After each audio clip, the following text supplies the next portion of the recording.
Trilhas da Democracia chega à sua 150ª edição, recebendo um convidado muito especial, o ex-deputado estadual, ex-deputado federal, ex-senador da República pelo estado de São Paulo durante 24 anos e atual vereador da cidade de São Paulo pelo Partido dos Trabalhadores, Eduardo Matarazzo Suplicy. Suplicy, seja muito bem-vindo ao Trilhas da Democracia, esse espaço de discussão e defesa da democracia e dos direitos humanos. Seja muito bem-vindo, Suplicy. Muito obrigado, Marco Londaini. É uma satisfação participar do Trilhas da Democracia com você. Pode perguntar o que você quiser, estou pronto para responder. Suplicy, a conversa vai girar em torno desse livro que foi lançado no final do ano passado, junto com Mônica Dallaire, intitulado Um Jeito de Fazer Política. E eu começaria perguntando do início, dos dois prefácios que foram escritos por duas vozes muito dissonantes em relação ao presidente da República e tudo aquilo que ele representa, o atual presidente da República e tudo aquilo que ele representa para a sociedade brasileira.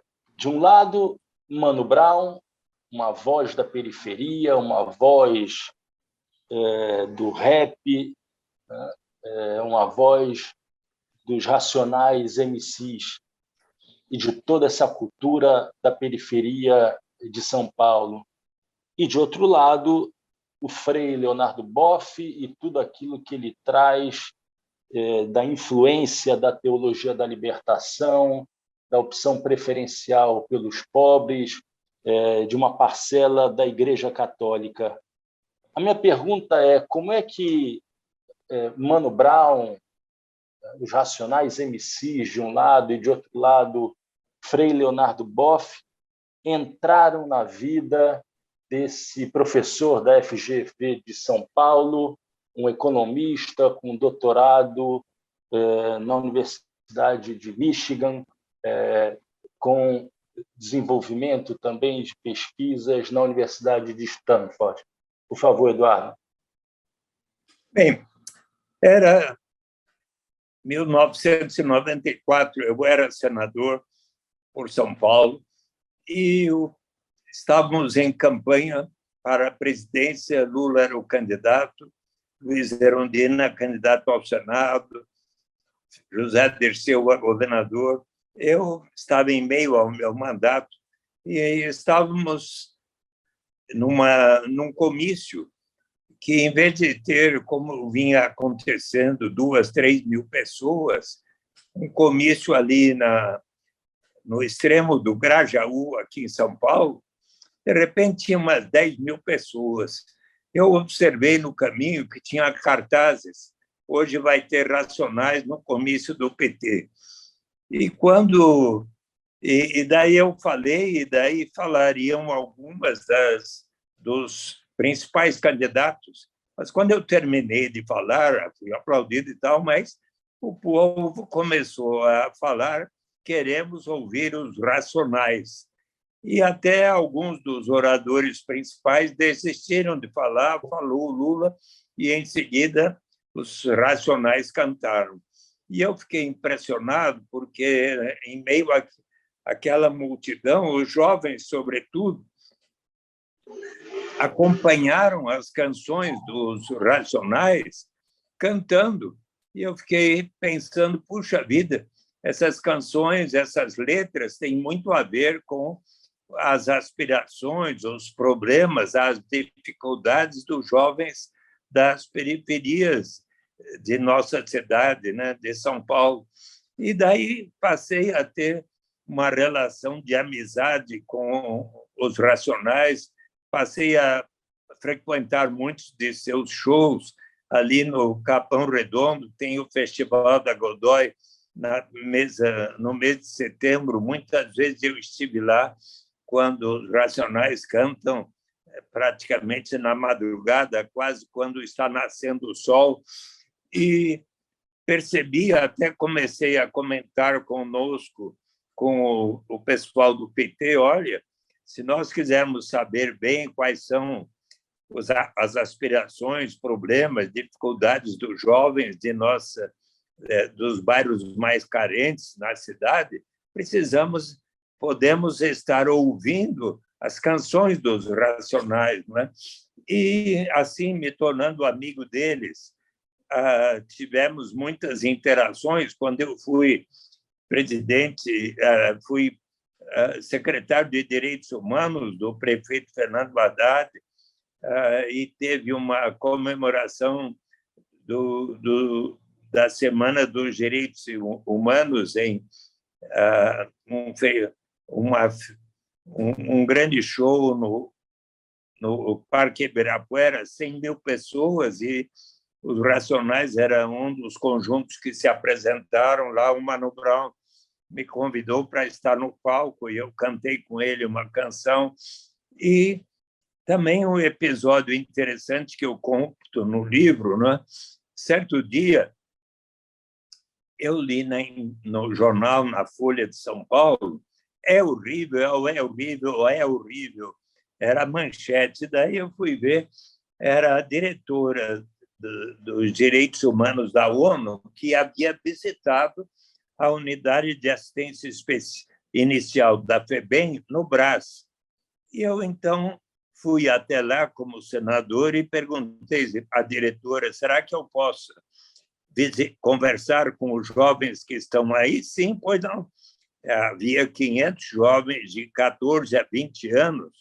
E, então, eu tive uma conversa assim, de 1h30 com eles, explicando que eu estava convencido de que, se já estivesse em vigência no Brasil a renda básica de cidadania universal e incondicional para todo e qualquer pessoa, não importa a origem, raça, sexo, idade, condição civil ou socioeconômica, suficiente para atender às necessidades vitais de cada um, muito provavelmente eles não teriam cometido os crimes que os faziam estar lá presos. E para ilustrar o que eu estava mostrando, conversando com eles, eu então cantei Um Homem na Estrada, do Mano Brown, a história de um rapaz que, não tendo como ajudar no orçamento da sua família, se torna um aviãozinho da quadrilha de narcotraficantes. O homem na estrada que recomeça a sua vida, a sua dignidade, a sua liberdade que foi perdida, subtraída, quer mostrar a si mesmo que realmente mudou, que se recuperou e quer viver em paz e dizer ao crime nunca mais. Então, e essa canção tem 7 minutos aproximadamente. Eu, lendo no meu livro e cantando para eles, eles sabiam decor e cantaram comigo. Eu me impressionei e me deram razão. E, mais do que isso, quando eu terminei, eles disseram: você não quer trazer aqui o Mano Brown? E eu, amigo do Mano Brown, falei com ele, voltamos lá na semana seguinte e tivemos mais quase 1 hora de conversa, durante a qual eles pediram, o Mano Brown cantou mais 6 canções e eles sabiam também, cantaram juntos. Então, é uma proximidade assim, e tantas vezes eu interagi com o Mano Brown também, quando certo dia eu estava, por acaso, na Zona Sul, que tinha acabado de visitar uma cooperativa de material reciclável da Granja Julieta, e estava ali perto da Zona Sul e ouvi no rádio que Mano Brown tinha sido detido pela Polícia Militar e estava no Distrito Policial de Campo Limpo. E eu resolvi ir até lá e ouvi. Estava cheio de gente quando eu cheguei, mas eu fui à sala do delegado e ouvi o Mano Brown contar o que aconteceu, que a sua mãe estava doente, ele foi de automóvel até a farmácia para comprar um remédio. Não achou numa farmácia. Quando estava indo para outra, eis que uma batida policial o parou e pediram a carta de motorista dele, e estava a data de saúde tinha sido ultrapassada. Então, só que aí os policiais militares resolveram retirar assim um pouco a força do automóvel, deram como é que chama, um mata-leão nele, ele caiu no chão, tal, e porque daí depois acabaram, aí o levaram para o distrito policial, não é? E depois eu, conversando com o juiz, com o delegado, ele liberou o Mano Brown, um artista reconhecido no Brasil inteiro, até internacionalmente, né? E naquele dia, para você ter uma ideia, eu escrevi no meu Facebook que seria importante que os policiais militares tratassem com maior respeito a população negra em São Paulo, que só por, quem sabe, por ele ser negro, estava sendo tratado assim, de uma maneira não respeitosa, né? E você sabe que nesse dia deu 9 milhões de pessoas alcançadas no meu Facebook, foi assim uma espécie de um recorde, né? Então, você deve saber, não sei se você sabe, Suplicy, mas a entrevista de Mano Brown ao Podpah, um podcast, o mesmo podcast que o ex-presidente Lula havia dado uma entrevista que havia quebrado o recorde de visualizações, de acompanhamentos ao vivo, foi ultrapassada a cifra do ex-presidente Lula foi ultrapassada pela entrevista exatamente do Mano Brown, né? O Mano Brown tem uma repercussão, um impacto impressionante sobre uma parcela da população, né? Então que o Mano Brown diga a meu respeito que eu sou uma pessoa respeitada na periferia e presente, e porque eu sempre estive por lá conversando com eles e tudo. É uma coisa. E também o Leonardo Boff, ainda hoje me comuniquei com ele, e ele me enviou um artigo que ele escreveu exatamente em defesa do Papa Francisco, que eu tanto admiro. O Papa Francisco, inclusive, no seu último livro, Vamos Sonhar Juntos, ele faz uma defesa da renda básica universal que me entusiasmou muito, né? E o Leonardo Boff coloca que o título do prefácio dele é Um Justo entre as Nações, que é a classificação que ele também faz para o Papa Francisco, que tem assim feito recomendações tão significativas e importantes. Eu acho que, diante daquilo que está acontecendo na Ucrânia, esse conflito que a todo dia nos impressiona, com tantas pessoas mortas, crianças, civis, e é um absurdo. E eu estou torcendo para que, quem sabe, o Papa Francisco possa, de fato, conseguir que esse presidente Putin, ali da Rússia, venha a ter maior bom senso e pare com essa guerra de agressão à Ucrânia tão inadmissível como meio de persuadir pessoas sobre os seus objetivos, né? Eu sou muito mais um discípulo de pessoas como Mahatma Gandhi, de Martin Luther King Jr., que no seu I Have a Dream, um dos mais belos discursos da história da humanidade, coloca coisas tão bem feitas, tão bem formuladas.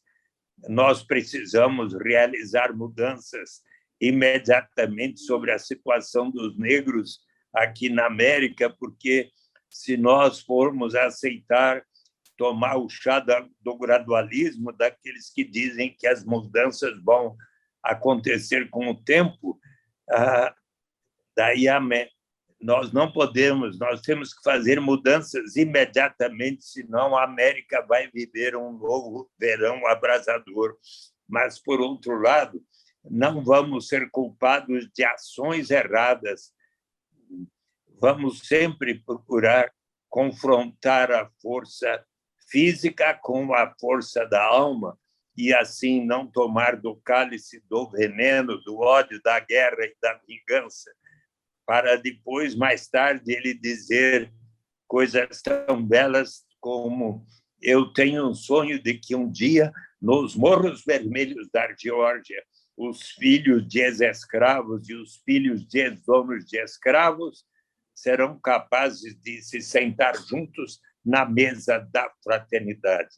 Eu sou muito mais um discípulo de pessoas que assim pensam. Suplicy, você é um pacifista, mas sempre esteve, mais não, né? E esteve sempre ao lado dos mais desfavorecidos, ao lado das classes subalternas. E, no decorrer do livro, você relata duas experiências em que você intercede, procura interceder, a fim de que não ocorra a repetição daquilo que aconteceu em Carandiru, no Carandiru, quando 111 presos foram brutalmente mortos, na entrada da Polícia Militar, né? E, por outro lado, quando da violência cometida em Pinheirinho. Há uma coincidência nesses dois episódios que você trata no capítulo 7, né? Uma noite na casa de detenção, né?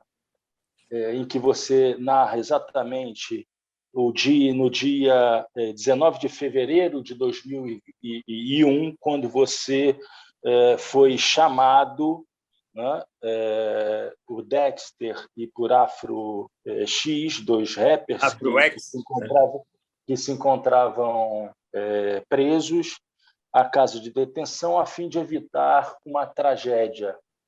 E nesse episódio, e eu gostaria de ler esse trecho do livro, exatamente na página 100, é a primeira das duas vezes em que você se refere ao então governador de São Paulo, Geraldo Alckmin. Você se encontrava já na casa de detenção e acompanhando os esforços de negociação a fim de que não se repetissem aqueles episódios do massacre do Carandiru, quando, e eu gostaria de abrir aspas para citar literalmente o que está escrito no livro, página 100.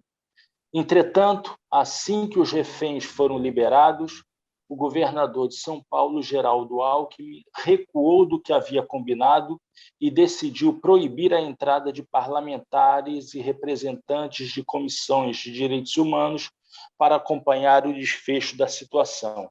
Fecha aspas.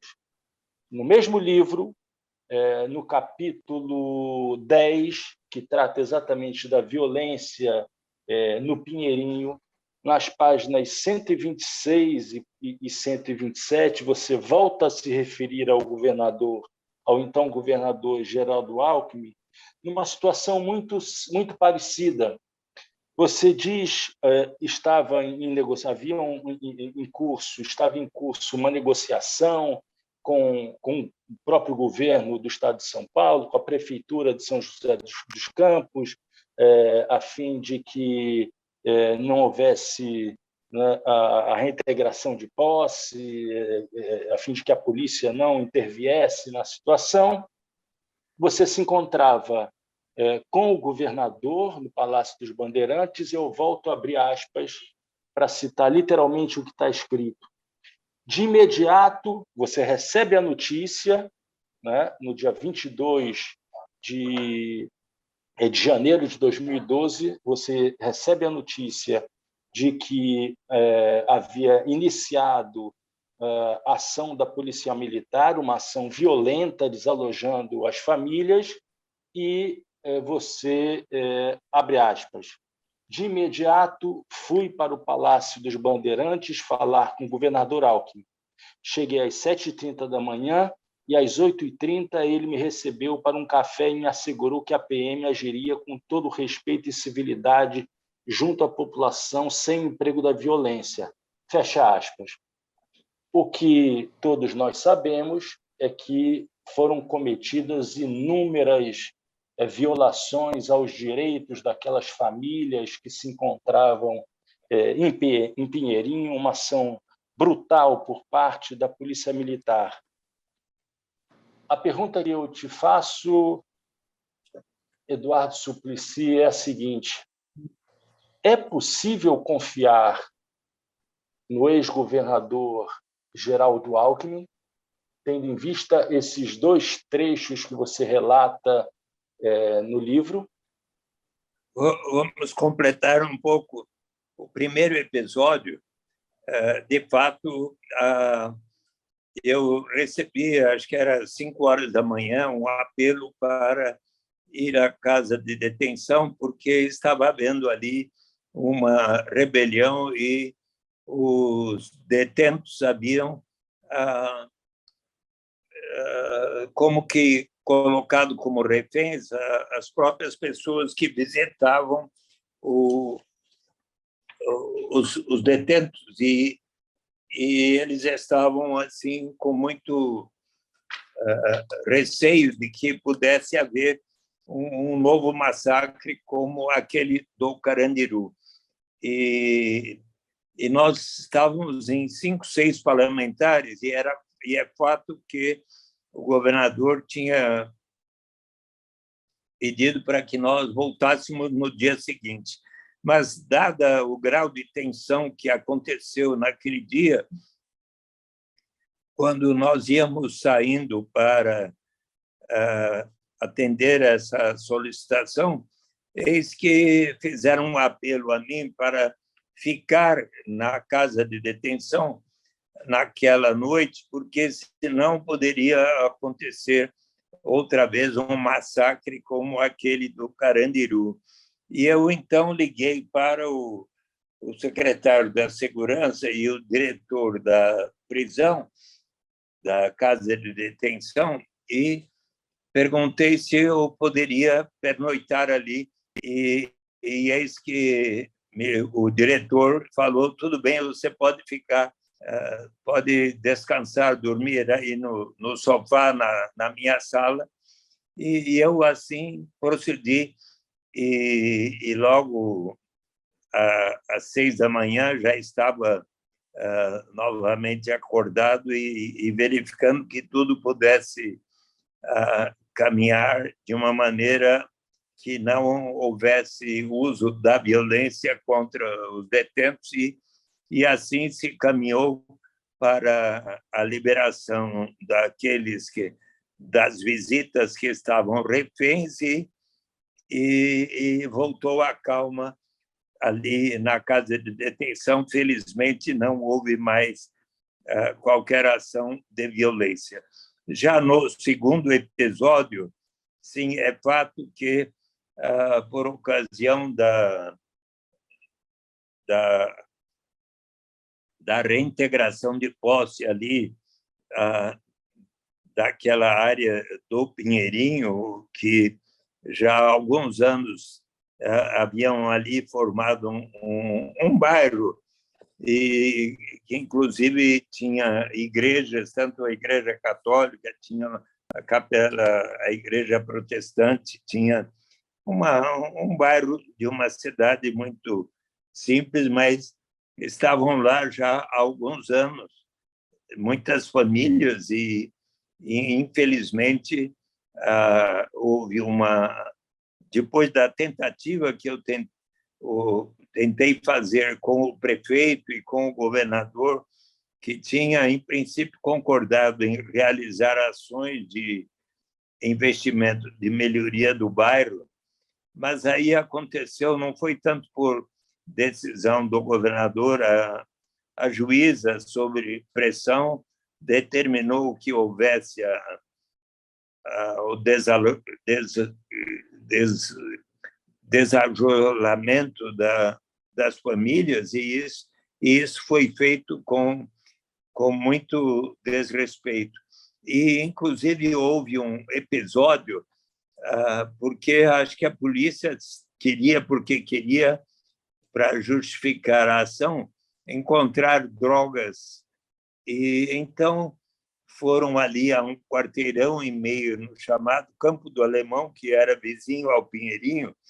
3 viaturas da rota se estacionaram diante de uma residência que estava com a porta semiaberta, e 12 policiais entraram e primeiro encontraram um rapaz deitado no sofá que estava vendo televisão, e começaram a falar bravo com ele, que ideia droga tal. A sua companheira estava preparando uma pizza para alguns amigos que estavam na parte de trás da residência. O pai do rapaz estava com 65 anos, estava no quarto dele, e foi lá a polícia e falou: o senhor fica aí, não? E aí eles ameaçaram de besuntar um cabo de vassoura e ameaçaram de colocar no traseiro daquele rapaz.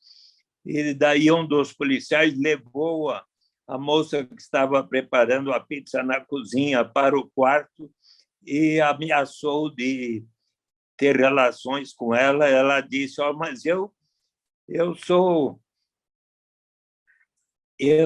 tenho AIDS. Ele falou: mas tem AIDS? Como é que você, então, tem relações com o seu companheiro? Porque ele usa a camisinha. Onde está a camisinha? Está no banheiro. Quando eu ouvi essa história, ouvindo das 2 moças, eu fiquei tão impressionado. Isso foi no dia seguinte, porque a rota tinha chegado lá às 11h30 da noite e saído às 4h30 da manhã. Então, eu fui lá e ouvi esse relato ao lado de uma fotógrafa, a Laura Capriglione e a Marlene Bergamo, da Folha de São Paulo, que ouviram o testemunho. E então eu fiquei tão indignado que fui ao Palácio dos Bandeirantes e relatei ao chefe da Casa Civil e ao governador Geraldo Alckmin este episódio, com mais detalhes ainda. E o governador Geraldo Alckmin falou: eu vou determinar rigorosa apuração dos fatos. E assim o fez. Tanto é que, quando foi a campanha de 2014, eu cheguei a ir ao Fórum de São José dos Campos para examinar todos os depoimentos daquelas 2 moças, e por 3 vezes elas relataram aquilo com detalhes, e aqueles 11 ou 12 policiais acabaram sendo indiciados. Eu quero dizer, durante os 14 anos que fui senador, e sendo que, em boa parte, convivi com o então governador Geraldo Alckmin, eu sempre tive com ele uma relação de respeito e consideração e construção. Tanto é que o secretário da Fazenda, André Calab, quando terminei o meu mandato, ele agradeceu a atenção que eu sempre tive para com o governo do Estado de São Paulo, debatendo as questões de interesse das finanças do Estado de São Paulo. E também, em ocasiões, certo dia, as pessoas que trabalhavam, que moravam no Quilombo, lá em Ubatuba, pediram que eu pudesse intermediar um diálogo com a secretaria, o secretário do Verde e Meio Ambiente e com o governador Alckmin, para resolver um problema que relativo aos moradores do Quilombo, que tinham um quiosque ali na praia onde vendiam alguns lanches e tal. E eu estive lá no Palácio dos Bandeirantes e tivemos uma conversa muito construtiva e respeitosa com o governador. Então, de minha parte, eu até há cerca de 50 dias atrás, eu conversei por mais de uma hora com o governador, ex-governador Geraldo Alckmin, e inclusive expliquei os propósitos que eu tenho de fazer, de tornar uma realidade a renda básica universal no Brasil, e tivemos um diálogo muito positivo. Eduardo, antes de passarmos a segunda parte da entrevista, que incidirá exatamente sobre a proposta de renda básica de cidadania, isso significa dizer que você entende ser o governador Geraldo Alckmin um candidato que deve ser aceito por parte da direção do Partido dos Trabalhadores, da militância, como sendo o candidato a vice do presidente Lula nas próximas eleições? Eu vejo com bons olhos esse entendimento entre o presidente Lula e Geraldo Alckmin. Eu acho que poderemos, assim, unificar uma grande parcela da população que vai apoiar a candidatura do presidente Lula, e tenho confiança de que este caminho poderá ser muito positivo.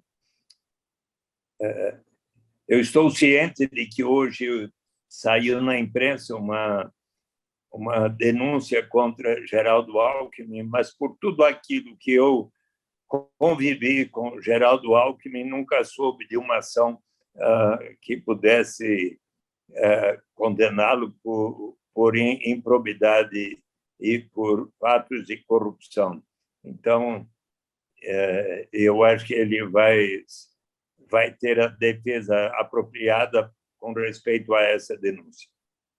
Não, acaba de sair na Folha de São Paulo que a Justiça Eleitoral não autorizou o desarquivamento da investigação, do processo que remonta a 2010. Certo. Suplicy, podemos agora passar a tratar daquele tema que é o tema da sua vida, eu posso dizer assim? Que é o tema da renda básica. Com o maior prazer. Cidadania? Com o maior prazer. Então, Suplicy, num item do livro chamado Em Alto e Bom Som, você narra, na página 220, um aprendizado que você teve com um professor de expressão verbal chamado Reinaldo Polito. Polito. Né? E você o procurou, né, na tentativa de uma orientação, né, para procurar explicar da melhor maneira possível, né, o projeto de renda básica de cidadania incondicional e universal. Eu gostaria de te desafiar a apresentar o significado da renda básica de cidadania incondicional e universal em 10 minutos. Desafio aceito? Sim. Então, vamos lá, então. Quando eu cheguei ao Senado, era abril de 91, eu apresentei um primeiro projeto de garantia de renda mínima através de um imposto de renda negativo. Toda pessoa adulta, se não recebesse ao menos 45 mil cruzeiros à época, equivalente a $150, teria o direito de receber 50% da diferença entre aquele patamar e o nível de renda da pessoa. E esse projeto foi aprovado no Senado, mas aconteceu que, certo dia, Walter Barelli, coordenador do programa de governo paralelo de Lula, que tinha perdido a eleição para Collor de Mello, convidou a mim e cerca de 50 economistas do PT, simpatizantes do PT, para conversarmos sobre projetos. Quando eu expliquei a proposta, o professor José Marcos Camargo, até hoje da PUC do Rio de Janeiro, ponderou que seria interessante a garantia de uma renda mínima desde que as crianças da família carente estivessem indo à escola. Seria uma maneira de cortar um dos círculos viciosos, um dos elos do círculo vicioso da pobreza, porque muitos pais de famílias pobres, não tendo como dar de comer em casa para suas crianças, colocavam-nas para trabalhar precocemente, desde os 7 a 10 anos de idade, precocemente deixavam de ir à escola. Se provermos a renda mínima às famílias carentes para as crianças irem à escola, estaremos contribuindo para cortar o círculo vicioso da pobreza. E ele escreveu sobre isso. Cristóvão Buarque, governador do Distrito Federal, e José Roberto Magalhães Teixeira, o primeiro do PT, o segundo do PSDB, iniciaram programas dessa natureza no Distrito Federal e em Campinas, que se espalharam por tantos municípios, seja Piracicaba, Belo Horizonte, Belém, Recife, Mundo Novo, Caxias do Sul, etc. E, então, surgiram projetos na Câmara e no Senado para que a União financiasse os municípios que adotassem programas de renda mínima associados à educação. Em 96, eu pedi uma audiência ao presidente Fernando Henrique Cardoso para receber Felipe Vampares, que é a maior autoridade sobre a renda básica de cidadania, que fundou a Rede Mundial da Renda Básica em 84, e ele disse: o objetivo maior é um dia chegarmos à renda básica incondicional, mas relacioná-la às oportunidades de educação é um investimento em capital humano. E daí Fernando Henrique deu o sinal verde para a aprovação da lei, logo depois seguida por outra, que instituiu o chamado Bolsa Escola, depois o Bolsa Alimentação, o Auxílio Gás. Daí o presidente Lula lançou o Fome Zero e o Cartão Alimentação, mas em outubro de 2003 ele unificou e racionalizou esses 4 programas no que veio a ser o Bolsa Família, que se expandiu de 3,5 milhões de famílias para mais de 14 milhões e 200 mil famílias em 2014-15, e eis que a desigualdade e a pobreza extrema diminuíram consideravelmente no Brasil nesse período, mas não tanto nos últimos 6 anos, porque não se deu a atenção devida à continuidade daquelas propostas. Mais e mais, eu, então, relacionando-me com os economistas, filósofos que em tantos países do mundo estavam estudando a renda básica universal incondicional, fiquei persuadido de que era um programa ainda melhor, e em dezembro de 2002 apresentei um projeto para que se instituísse no Brasil a renda básica incondicional e universal. O relator, o senador Francelino Pereira, me disse: olha, Eduardo, é uma boa ideia, mas você precisa torná-la compatível com a lei de responsabilidade fiscal, pela qual, para cada despesa, precisa haver a receita correspondente. Que tal você aceitar um parágrafo que diga que será instituída gradualmente, por etapas, a critério do Poder Executivo, começando pelos mais necessitados, como fazia o Bolsa Família. Eu achei de bom senso, aceitei, e, graças a este parágrafo, o Senado aprovou em dezembro de 2002, a Câmara dos Deputados aprovou em novembro de 2003, com a presença na Comissão de Constituição e Justiça do então deputado Jair Bolsonaro, que nada falou contra, e o presidente Lula, numa belíssima cerimônia, em 8 de janeiro de 2004, sancionou essa lei, portanto, há 18 anos atrás. Ainda hoje, eu encaminhei a presidenta, oh, meu Deus, a presidenta Tabata Amaral, da Frente Parlamentar da Renda Básica, que é companheira do prefeito de Recife, o João Henrique Campos, que foi o primeiro presidente da Frente Parlamentar, uma carta onde eu explico que fiz uma consulta recentemente à Defensoria Pública do Rio Grande do Sul, que, em nome de um morador de rua, Alexandre da Silva, português, epilético, de 51 anos, que vinha recebendo o Bolsa Família, R$ 89, e a Defensoria Pública apresentou um mandado de injunção junto ao Supremo Tribunal Federal,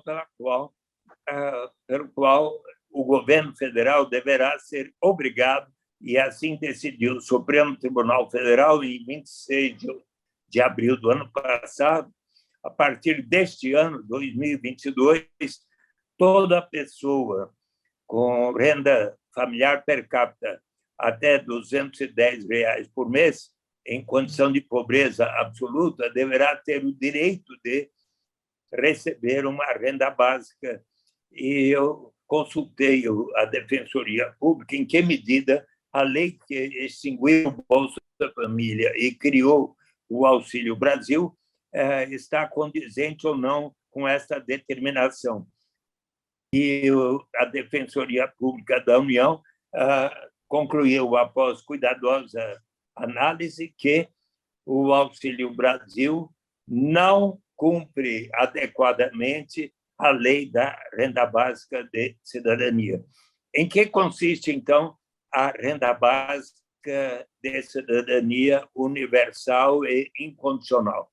Diz a lei que todas as pessoas, não importa a sua origem, raça, sexo, idade, condição civil, socioeconômica, passarão a ter o direito de participar da riqueza comum de nossa nação através de uma renda que, na medida do possível, com o progresso do país e as possibilidades orçamentárias, será suficiente para atender às necessidades vitais de cada pessoa, com alimentação, educação, saúde, etc. Então, a ninguém será negado. Mas como assim? Vamos pagar uma renda básica até para o Marco Mondaini, para o Eduardo Suplicy, para o Pelé, para a Xuxa, para o Paulo Guedes, para o Jair Bolsonaro, para o mais bem-sucedido empresário brasileiro, para o prefeito de Recife, João Henrique Campos, também para o mais bem-sucedido empresário brasileiro? Sim,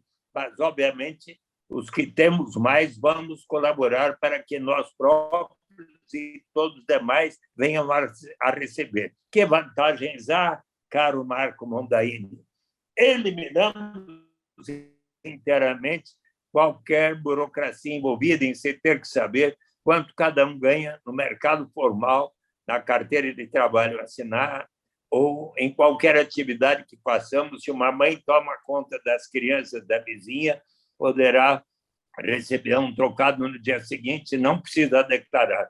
Eliminamos qualquer burocracia e, portanto, qualquer sentimento de vergonha ou de a pessoa precisar dizer: eu só recebo tanto, por isso mereço tal complemento de renda. Eliminamos o chamado fenômeno da dependência, que acontece quando se tem um sistema que diz que quem não recebe até certo patamar tem o direito de receber tal complemento. E a pessoa passa a pensar, se eu, então, realizar essa atividade, receber isso, e daí vem o governo e me retira o que eu estava recebendo naquele programa, eu talvez desisto e entro na armadilha da pobreza ou do desemprego, mas se todos iniciarmos da renda básica em diante, sempre haverá o estímulo ao progresso. Será que não vai estimular a ociosidade? O que vamos fazer com aquelas pessoas que têm uma tendência inarredável à vagabundagem? Será mesmo? Pensemos um pouco em nós, seres humanos. Todos nós amamos realizar uma série de atividades, mesmo que sem remuneração no mercado. As mães, quando estão amamentando seus nenês, qualquer hora do dia, da noite, na madrugada, com todo carinho e amor. Nós, pais e mães, quando estamos cuidando de nossas crianças para o seu desenvolvimento, boa alimentação, nas igrejas de todas as denominações, nas associações de bairros, nos centros e diretórios acadêmicos, quantos de nós não realizamos uma série de atividades porque nos sentimos úteis? A Constituição brasileira assegura o direito à propriedade privada, o que significa que aquela pessoa que detém a propriedade de uma fábrica, fazenda, banco, restaurante, hotel, títulos financeiros, propriedades imobiliárias, pode receber os rendimentos do capital na forma de juros, lucros, aluguéis. Por acaso precisam comprovar que estejam trabalhando, que suas crianças e adolescentes estejam indo à escola? Não. Portanto, se asseguramos aos mais ricos o direito de receber tais rendimentos sem aquelas condicionalidades, por que não estendermos a todos, ricos e pobres, o direito de todos participarmos, pelo menos um pouco, da riqueza comum de nossa nação, através de uma renda que será suficiente para atender às necessidades vitais de cada um? É uma questão de bom senso, ainda mais quando pensamos em certos aspectos da nossa história. Por mais de 3 séculos, milhões de pessoas foram arrancadas de nossa terra natal na África para virem colaborar com o enriquecimento de tantas famílias sem que pudessem receber qualquer remuneração que não fosse viver numa senzala e receberem uma alimentação que fazia com que os escravos tivessem uma expectativa de vida pouco superior a 30 anos de idade. Mas qual é, caro Marco, a maior vantagem da renda básica de cidadania? É do ponto de vista da dignidade, da liberdade do ser humano, de que nos fala o grande economista, prêmio Nobel, Amartya Sen, que diz em seu livro Desenvolvimento como Liberdade que desenvolvimento, se for para valer, deve significar maior grau de liberdade para todos os seres humanos. Ele conta que, quando menino, seu pai era um ótimo professor em Dhaka, hoje Bangladesh, mas era Índia, e eles moravam numa boa casa. Certo dia, brincando no jardim da sua casa, eis que, de repente, entrou um homem gritando por socorro. Ele havia sido esfaqueado nas costas. Ele logo chamou por seu pai e acompanhou seu pai levando Cadermia para o hospital. No caminho, ele disse: bem que minha mulher tinha avisado para não vir a este lugar tão perigoso, caracterizado por lutas étnicas, mas eu não tive outra alternativa senão de, neste bairro, encontrar um trabalho que pudesse dar o sustento de sua família, da minha família.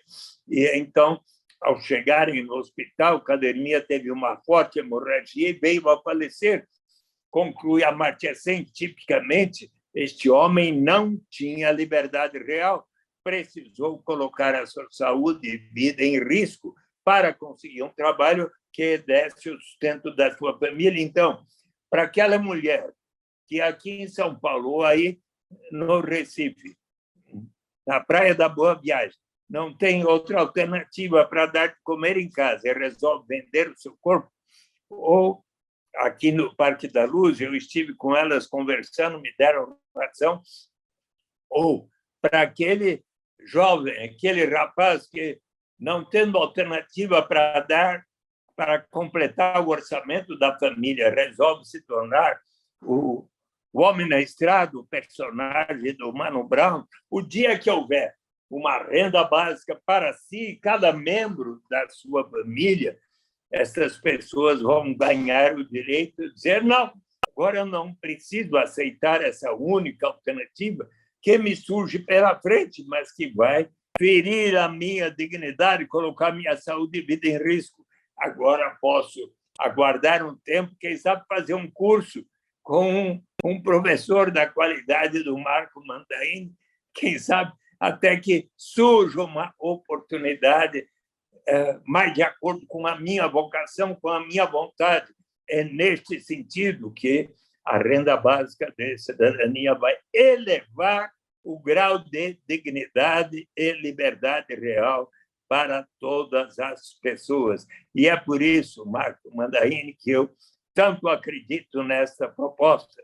Aliás, quero transmitir ao querido prefeito João Henrique Campos, em 21 de junho do ano passado, quando eu completei 80 anos, o presidente Lula me deu de presente fazer uma live, como nós dois estamos fazendo, na qual eu disse que vou apoiá-lo para ser eleito presidente da República, e ele me disse que vai, sim, colocar em prática a renda básica de cidadania até se tornar incondicional e universal. O Brasil é o primeiro país do mundo cujo Congresso Nacional, por todos os partidos, aprovou a lei e o presidente Lula a sancionou em 8 de janeiro de 2004.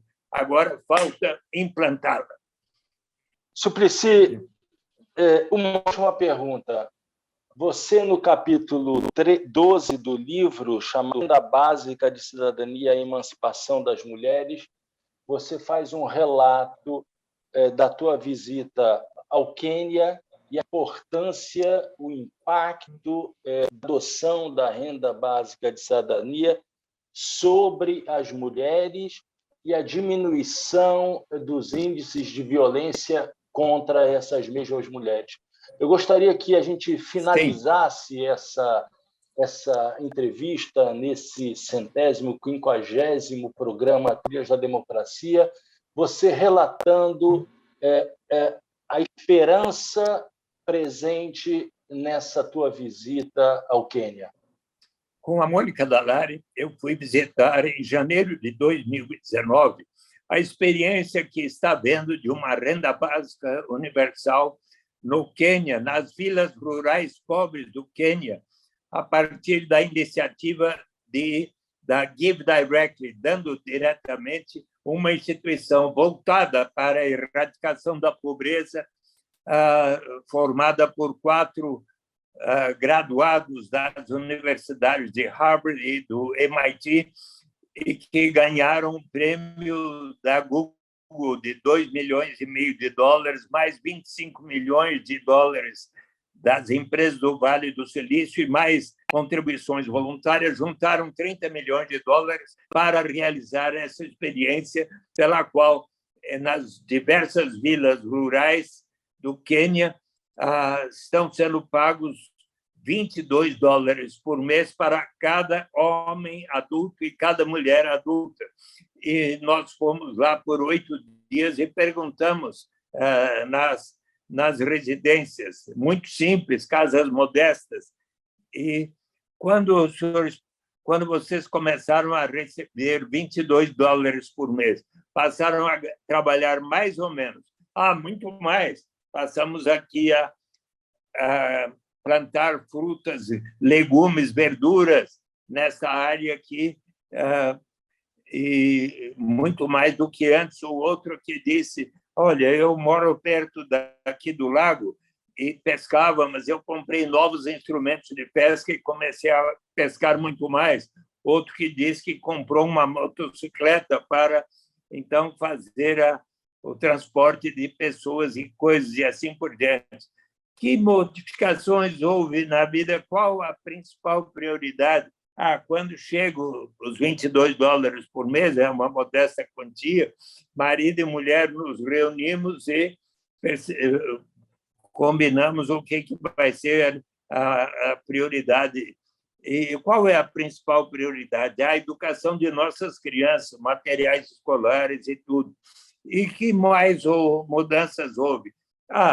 Na comunidade, por exemplo, reunimos 10 mulheres, quando chega os $22, nós damos uma quantia maior. Todas as 10 mulheres dão uma parte do que receberam para poder comprar um objeto um pouco mais caro, assim por diante. Que mudanças houve? Do ponto de vista da autonomia das mulheres, foi tão grande a transformação que, inclusive, um instituto fez uma pesquisa e houve, no segundo ano já estava, uma redução de 51% da violência doméstica contra as mulheres. Ou seja, a renda básica de cidadania para as mulheres representou também uma melhoria de extraordinária qualidade. Se você conhecer o livro Vamos Sonhar Juntos, do Papa Francisco, na página 143, pode observar 2 parágrafos onde o Papa Francisco diz como é que mais e mais precisamos agora considerar a renda básica universal depois dessa prolongada pandemia do coronavírus, para que as pessoas tenham melhor opção em relação à sua atividade de trabalho, e vai ser muito melhor para as pessoas poderem combinar tempo para a comunidade com o tempo para o trabalho remunerado. O próprio Papa Francisco, então, é agora dos grandes entusiastas, além de tantos laureados com o Prêmio Nobel de Economia, e eu tenho a convicção, e eu espero, inclusive, estar nesse ano, se possível, em Recife, e até encontrar o João Henrique Campos, e se quiserem, podem me convidar para falar aí nas escolas, nas universidades, que, com o maior prazer, eu falarei a respeito da renda básica de cidadania como um dos instrumentos que poderá elevar o grau de justiça e, portanto, contribuir para a paz dentro de cada país como o nosso e também dentre os países, porque hoje nós todos estamos lamentando e torcendo para que o presidente russo e todos estadistas da OTAN e o próprio presidente da Ucrânia que logo venham chegar a um entendimento e parem com esta guerra absurda que está matando tanta gente. Senador Eduardo Suplicy, sempre senador Eduardo Suplicy, apesar de agora estar como vereador da cidade de São Paulo, eu gostaria de finalizar essa entrevista tornando público um comentário feito por um amigo, um grande amigo de adolescência do Rio de Janeiro, quando soube que eu entrevistaria no Trilhas da Democracia, e ele me mandou uma mensagem dizendo o seguinte: se houvesse eleição para o cara mais bacana da história da política no Brasil, ele mereceria ganhar isolado, sem segundo ou terceiro lugar. Pois bem, Hélio é o nome desse meu grande amigo da adolescência. Eu acabo de transmitir ao cara mais bacana da história da política do Brasil o seu recado. Muito obrigado, senador Suplicy. Espero, sim, recebê-lo com o maior prazer em junho desse ano, para fazer uma conferência aos alunos, aos estudantes da Universidade Federal de Pernambuco sobre a Renda Básica Universal de Cidadania. E o Trilhas da Democracia fica por aqui, comemorando os seus 150 programas. E na próxima semana receberemos uma amiga sua, a professora Maria Vitória Benevides, que também Sim, muito amigo. que completará esse ano 80 anos, para debater o tema da liberdade de expressão nesses nossos tempos de intolerância e fake news. Por favor, senador Eduardo Suplicy, os fones do Trilhas da Democracia estão à disposição para a sua despedida. Querido Marco Mondaini, eu fico muito contente e já aceito esse convite para falar na Universidade Federal de Pernambuco, com o maior prazer, e lá poderemos convidar a todos, na conclusão, especialmente se eu acho que todos nós estamos tão preocupados com ver se conseguimos colaborar para acabar com essa guerra lá na Ucrânia. O próprio Papa Francisco está se dispondo a ir até lá para conversar com ambas as partes, ou todas as partes, e ver se conclui. Sabe que quando houve as guerras do Vietnã e do Iraque, os povos do mundo saíram às ruas para cantar uma linda canção para que acabasse aquelas guerras. Você gostaria de que eu concluísse com essa canção? Blowing the Wind, fique à vontade. How many roads must a man walk down before you may call him a man? And how many seas must a white dog sail before she slips in the sand? And how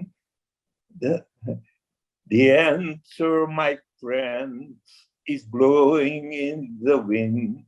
The answer is blowing in the wind. And how many years must a mountain exist before it is washed to the sea? And how many years must some people exist, like the Brazilian people, before they are allowed to be free? And how many times must a man turn his head and pretend that he just doesn't see? The answer, my friend, is blowing in the wind. The answer is blowing in the wind. And how many times must a man look up before he can see the sky? And how many years must a man have so that he can hear people cry? And how many deaths will it take till he knows that too many people have died? The answer, my friend, is blowing in the wind. The answer is blowing in the wind. A resposta está sendo soprada pelo vento. Muito obrigado, Eduardo Suplicy. Até o meio do ano aqui em Recife. E o Trilhas da Democracia volta na próxima semana. Até lá. Muito obrigado. Um grande abraço.